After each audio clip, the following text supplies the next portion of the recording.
ॐ अकामो धीरोऽमृतस्वयंभू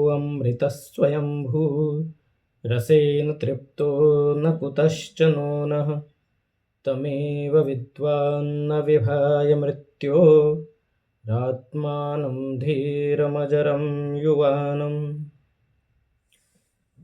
सुर भारती के समुपासकों को सादर प्रणाम। आज का हमारा विषय है इंडियन नॉलेज सिस्टम अर्थात भारतीय ज्ञान प्रणाली। यह विषय अत्यंत व्यापक और विस्तृत है, अतः स्थालीपुलाकन न्यायेन इसे समझने का प्रयास करते हैं। भारतीय ज्ञान परंपरा अथवा प्रणाली अत्यंत प्राचीन है और प्राचीन काल से ही ज्ञान के संवहन में नित्य प्रति संलग्न है। काल के विकराल रूप से संघर्ष करती हुई और विपरीत परिस्थितियों में भी स्वयं को स्थापित करती हुई अपनी अप्रतिहत गति को अविरल धारा के समान रखती हुई यह नित्य प्रति ज्ञान का संवहन कर रही है। इसका मुख्य कारण है हमारे जो पूर्वज है, जो निस्वार्थ और ज्ञान सत्य के अधिष्ठाता रहे हैं, जिन्होंने अपने तप से अपने अंतःकरण को पवित्र करके अपने प्रतिभा को साकल्य बनाकर, अपनी कल्पनाओं को हव्य बनाकर और अपनी अनुभूतियों को आहुतियाँ बनाकर इस ज्ञान रूपी अग्नि को, ज्ञान यज्ञ को सर्वदा प्रज्वलित रखा है। और हम सभी इस विशाल संपत्ति रूपी जो रिक्त हमें इस ज्ञान से प्राप्त हुआ है, इस अग्नि से प्राप्त हुआ है, उससे लाभान्वित हो रहे हैं। भारतीय ज्ञान परंपरा की अनेक शाखाएं हैं। इसे हम एक वटवृक्ष की तरह समझ सकते हैं, जिसकी अनेक शाखाएं हैं, उपशाखाएं हैं, और यह उनसे पल्लवित हो रहा है।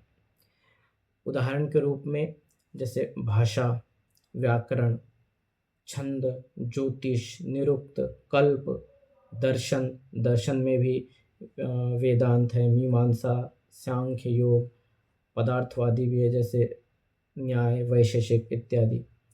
साहित्य, साहित्य शास्त्र, ध्वनि शास्त्र, नाट्यशास्त्र, चतुष्षष्टि कलाएं, आयुर्वेद, चिकित्सा शास्त्र, खगोल शास्त्र, गणित इत्यादि अनेक विषय हैं, अनेक शाखाएं हैं जो ज्ञान के संवहन में, ज्ञान के संकलन और संवर्धन में नित्य प्रति प्रयासरत हैं। हम जैसे साधारण जन इस विशाल ज्ञान राशि की कल्पना भी नहीं कर पाते और अपने जीवन में आत्मसात करना तो अत्यंत दूभर हो जाता है। इस ज्ञान राशि के स्वरूप देखिए। व्याकरण का उदाहरण देता हूँ। वहाँ कहा गया है कि समुद्रवत व्याकरणम महेश्वरे तदर्थ कुंभोद्भरणम बृहस्पतो तद्भाग भागाच्च शतम पुरंदरे कुशाग्र बिंदुत्पतितम ही पाणिनो। अर्थात जो अद्यावधि हमारे सामने व्याकरण का स्वरूप विद्यमान है, वह महर्षि पाणिनि को प्राप्त विशाल जो व्याकरण शास्त्र रूपी समुद्र था, उसका बिंदु मात्र है, एक बूंद मात्र है। और वह बूंद हमारे लिए विशाल महासागर के समान प्रतीत होती है। अगर विद्यार्थियों से पूछो तो उन्हें तो व्याकरण एक महाअरण्य के समान, एक अपूर्व जलनिधि के समान प्रतीत होता है। अस्तु, यह सब कैसे संभव हुआ? क्योंकि हमारी जो ज्ञान प्रणाली है वह नित्य प्रति ज्ञान के संवर्धन में प्रयासरत रही है। इसका उद्देश्य रहा है योगक्षेमम वहाम्यहम, अर्थात योग और क्षेम का वहन करने वाली यह हमारी संस्कृति रही है। योग का अर्थ है अप्राप्तस्य प्राप्ति ही, अर्थात जो हमें प्राप्त नहीं है उसे प्राप्त करने का प्रयास करना और प्रयासों के द्वारा उसे प्राप्त कर लेना। क्षेम का अर्थ है प्राप्तस्य संरक्षणम, जो हमारे पूर्व पुरुषों के द्वारा हमें प्राप्त है अथवा स्वयं के प्रयत्नों के द्वारा हमने जिसे उपार्जित किया है उसका संरक्षण करना ही क्षेम है। और हमारे पूर्व पुरुषों ने यह सतत अनुपालन किया है। उसी का परिणाम है कि यह प्रणाली अद्यावधि भी ज्ञान का संवहन नित्य प्रति कर रही है। इसका एक उदाहरण हम देखते हैं कि किस प्रकार हमारे पूर्वजों ने इस परंपरा का संवाह किया है।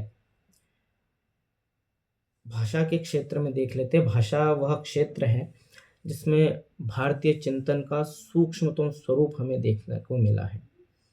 अगर पूरे संसार भर के देशों में संसार भर की संस्कृतियों को अगर हम दृष्टिपात करते हैं तो उसमें एक यूनान ही आता है जिसमें भाषिक चिंतन हमें प्राचीन काल में दृष्टिगोचर होता है। लेकिन भारत में जो भाषा संबंधी कार्य हुए हैं प्राचीन काल में ही, वह अन्यत्र कहीं भी दृष्टिगोचर नहीं होते। उदाहरण के रूप में हमारी जो वैदिक परंपरा रही है, वेदों के संरक्षण में जो हमारी अनेकों पीढ़ियों ने अपना जीवन व्यतीत किया है, क्योंकि व्याकरण में भी कहा गया है रक्षार्थम वेदानाम अध्ययम व्याकरणम। वेद की रक्षा सुनिश्चित करना हमारा परम कर्तव्य रहा है और हमारी कितनी ही पीढ़ियों ने उसके लिए कार्य किया है। उदाहरण के रूप में आज जो हमें वेद प्राप्त हैं उनमें वर्ण मात्र का भी व्यत्यय नज़र नहीं आता, अर्थात एक भी वर्ण विखंडित नहीं हुआ है। और यह कैसे संभव हुआ है कि हमारे पूर्व पुरुषों ने इसके लिए अनेक विधियां बना रखी थी। जैसे हम देखते हैं पद पाठ है, विकृति पाठ है, 8 विकृति पाठ है। जटा माला शिखा रेखा ध्वजो दंडो घनो रथा अष्टो विकृतया प्रोक्ता क्रम पूर्वा मनीषी। हमारे मनीषियों ने ये जो विकृति पाठ बनाए थे पदों के पूर्वापर क्रम से, इनसे यह सुनिश्चित किया गया कि एक भी लेश अक्षर भी वर्ण भी उसमें अतिरिक्त न आ जाए या कोई खंडित न हो जाए। इतनी सूक्ष्म परंपरा रही है। एक और चीज देख लेते हैं, जैसे स्वर संबंधी भी हमारे यहाँ अत्यंत विस्तृत कार्य रहा है और उच्चारण में उदात्त अनुदात्त स्वरित के भेद से शब्द के अर्थ में भी परिवर्तन हो जाता है। व्याकरण में इसका उदाहरण दिया है स्वाहेंद्र शत्रुर्वर्धस्व, अर्थात इंद्र शत्रुर्वर्धस्व इतना अंश है जिसमें इंद्र शत्रु शब्द है। अगर इसे आद्युदात्त करते हैं तत्पुरुष समास के माध्यम से तो इसका अर्थ होगा इंद्र का शातयिता, यानी इंद्र का हनन करने वाला वह बढ़े। इसी उद्देश्य से यह पाठ संलग्न था। लेकिन प्रमादवश जो इसको पढ़ रहे थे उन्होंने प्रकृति पूर्वपद प्रकृति स्वर कर दिया। उसका परिणाम क्या हुआ कि बहुब्रीहि समास हुआ और उसका अर्थ परिवर्तन हो गया। इंद्र है शत्रु जिसका, तो वह व्यक्ति बढ़े, यह अर्थ होने लग गया। सामान्य रूप से इंद्र शब्द से भी हम देखते हैं कि इंद्र शब्द में अगर आद्युदात्त हो जाए तो वह देवताओं का राजा यह अर्थ देता है, और अगर अंतुदात्त हो जाए तो वह इंद्रिय अर्थ में या व्यक्ति विशेष का वाचक बन जाता है। इस प्रकार स्वर के भेद से भी अर्थ में परिवर्तन आ जाता है। इतना व्यापक और विशाल चिंतन हमारे महर्षियों का, हमारे ऋषियों का रहा है। अस्तु, हम मुख्य विषय को समझते हैं। हमारा मुख्य विषय है भारतीय ज्ञान प्रणाली। भारतीय शब्द से हमारा क्या अभिप्राय है? भारतीय शब्द से हमारा अभिप्राय यह नहीं है जो हमारा अभी भौतिक स्वरूप है, भौगोलिक स्वरूप है, या बृहत्तर भारत जिसकी पूर्व में कल्पना की गई है, केवल वह नहीं है। जबकि भारतीय शब्द से यह अभिप्राय है भारतीय जो सांस्कृतिक चेतना रही है या सांस्कृतिक विचार रहे हैं, चिंतन रहे हैं, वह जहाँ जहाँ व्यापक रहे हैं, जहाँ जहाँ उनका अनुपालन किया गया, जहाँ जहाँ उनका संवर्धन किया गया, वे सभी विचार यहाँ भारतीय शब्द से संकलित हैं। यानी वे सभी देश, उदाहरण के रूप में जावा, सुमात्रा, कंबोडिया, इंडोनेशिया अथवा इधर चाइना, श्रीलंका, पाकिस्तान वगैरह, अफगानिस्तान वगैरह, इन सभी देशों में भारतीय चिंतन प्रारंभ से ही व्यापक रहा है। तो यह सभी क्षेत्र जो है भारतीय शब्द से यहाँ स्वीकृत है। दूसरा शब्द आया है हमारे पास ज्ञान। ज्ञान शब्द हमारी संस्कृति में अत्यंत पवित्र अर्थ में स्वीकार किया गया है। नहीं ज्ञानेन सदृशम पवित्रम इह विद्यते। ज्ञान के समान अन्य कोई पवित्र नहीं है। ज्ञान का यह पावित्र्य ही है जो हमें हमारी संस्कृति को संवर्धित कर रहा है। इसमें राग, द्वेष, छल, कपट इत्यादि का कोई स्थान नहीं है। इसीलिए कहा गया कि सा विद्या या विमुक्त है। विद्या वही है, नॉलेज वही है जो हमें मुक्ति मार्ग तक ले जाए, पर ब्रह्म की प्राप्ति का मार्ग प्रशस्त करे। हमारा जो मानव जीवन का परम लक्ष्य है, परम उद्देश्य है, उसकी पूर्ति कर सके, उसे ही हमारे यहाँ विद्या शब्द से अभिहित किया गया है। अब आगे बढ़ते हैं। और इसके विद्या के हमारे यहाँ 4 स्तर माने गए हैं। वहाँ नैषध चरित में कहा गया अधीति बोधाचरण प्रचारणी, अर्थात अधीति स्वयं अध्ययन करना, पढ़ना, बोध यानी अवबोध समझना, आचरण अर्थात अपने व्यवहार में उसे लाना। क्योंकि कहा गया है ज्ञानम भारः क्रियाम विना, वह नॉलेज भार के समान है, जब तक वह क्रिया में परिवर्तित नहीं होता, हमारे आचरण में नहीं आता। इसीलिए हमारे यहाँ जो आचरण से पवित्र है, जो आचरण से उदात्त है, उसको श्रेष्ठ माना गया है। और विद्या की सार्थकता है, नॉलेज की सार्थकता ही इसमें मानी गई है कि वह हमारे आचरण में आए, जिससे हमारा व्यवहार परिलक्षित हो, व्यवहार परिमार्जित हो। और चौथा चरण माना गया है प्रचारण। अगर हमने अपने जीवन में उस आचरण को स्वीकार कर लिया, उस ज्ञान को ढाल लिया, तो वह अन्यों तक भी उसे पहुंचाए, केवल अपने तक उसे न रखे। क्योंकि इस ज्ञान का उन्नयन हो, ज्ञान का प्रचार हो, प्रसार हो, यही हमारा ध्येय रहा है। इसी उद्देश्य से हमारे पूर्व पुरुषों ने अन्य स्थानांतरों में जाकर भी ज्ञान का प्रचार प्रसार किया है। अगला शब्द आता है इसमें प्रणाली। प्रणाली का अर्थ है पद्धति, मार्ग, इन सभी अर्थों में, परंपरा, इन सभी अर्थों में यह शब्द प्रयोग होता है। तो वस्तुतः जो ज्ञान है उसका परीक्षण आवश्यक है। हमारे सभी जो शाखाएं हैं ज्ञान की, उन्होंने अपनी अपनी पद्धति बनाई हुई है, मार्ग बनाए हुए कि वे इस मार्ग से अपने ज्ञान का परीक्षण करेंगे, टेस्टिंग करेंगे। उदाहरण के रूप में न्याय शास्त्र को लेते हैं, जो भौतिकवाद में पदार्थवादी दर्शन माना गया है। वहाँ कहा कि प्रमाणैर अर्थ परीक्षणम न्यायः, अर्थात प्रमाणों के द्वारा अर्थ का परीक्षण करना ही न्याय है। और वह कैसे संभव है, तो कहा उन्होंने कि सर्वप्रथम उद्देश्य यानी वस्तु का संकीर्तन होगा, तत्पश्चात लक्षणम, उसको डिफाइन किया जाएगा, परिभाषित किया जाएगा, और उसके पश्चात परीक्षणम, और वह परीक्षण के भी 5 स्टेज माने गए हैं। उसमें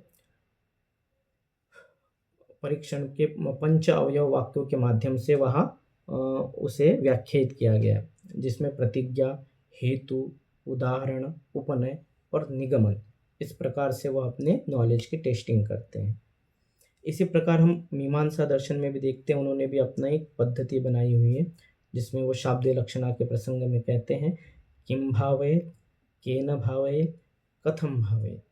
यह स्पष्ट हमें ज्ञात होना चाहिए कि क्या करना है, किसके माध्यम से करना है, यानी हमारे साधन कैसे हो।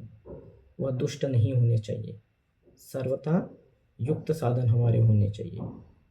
और कथम भावेत, किस प्रकार से, किन प्रविधियों का हम प्रयोग करेंगे, यह स्पष्टता हमारी हो।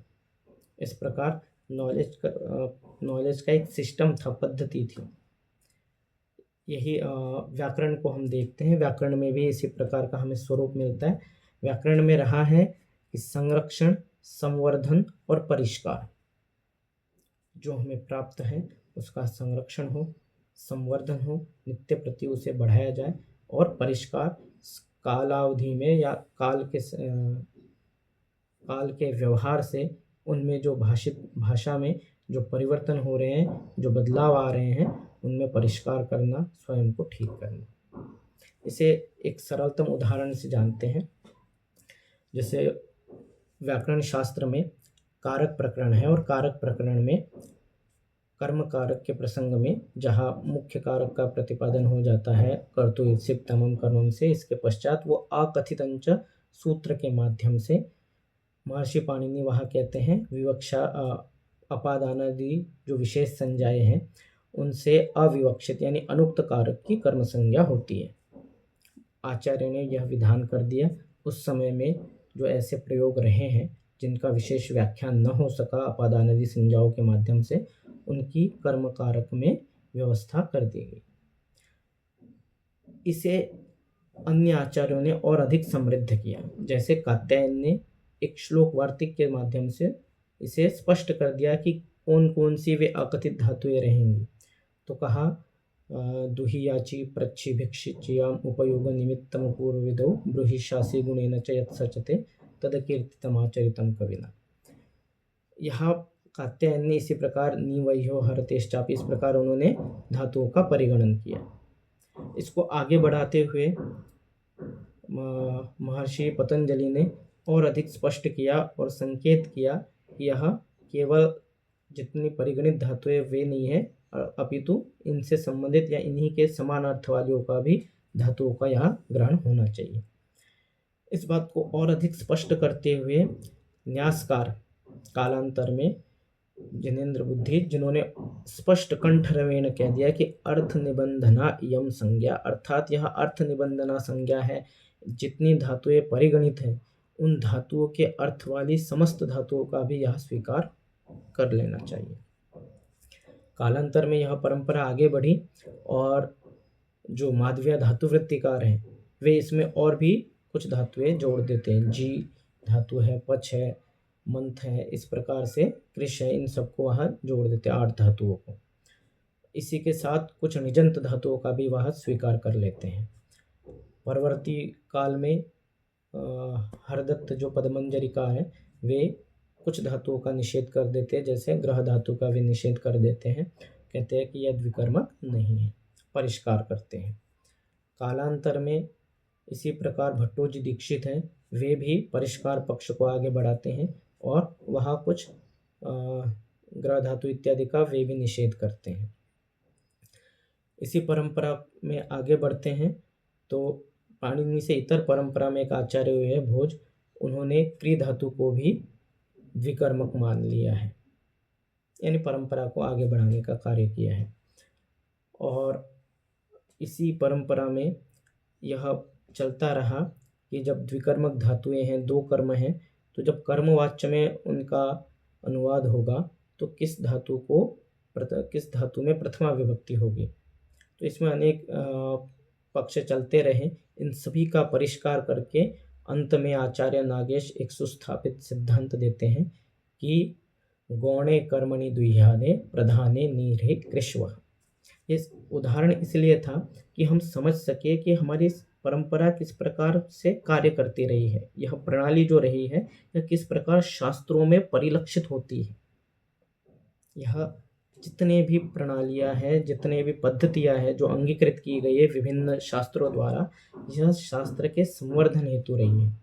इस प्रकार भारतीय जो दृष्टिकोण रहा है, भारतीय जो चिंतन रहा है, वे सर्वदा दूरदृष्टि वाला रहा है, अर्थात अनागत समस्याओं का भी चिंतन हमारे आचार्यगण पूर्व में ही करते रहे और हमें सर्वदा प्रेरित करते रहे हैं। इस प्रकार भारतीय ज्ञान परंपरा को, भारतीय ज्ञान प्रणाली को हम समझ सकते हैं। इसके अनेक आयाम हैं और इसकी विशदता, इसकी व्यापकता और इसकी सर्वांगीणता हमें नित्य प्रति अक्षुण्य रखनी चाहिए और हमारा जो आधुनिक स्वरूप है उस आधुनिक स्वरूप में पूर्ववर्ती ज्ञान का प्रयोग करके नित्य प्रति आगे बढ़ने का प्रयास करना चाहिए। धन्यवाद।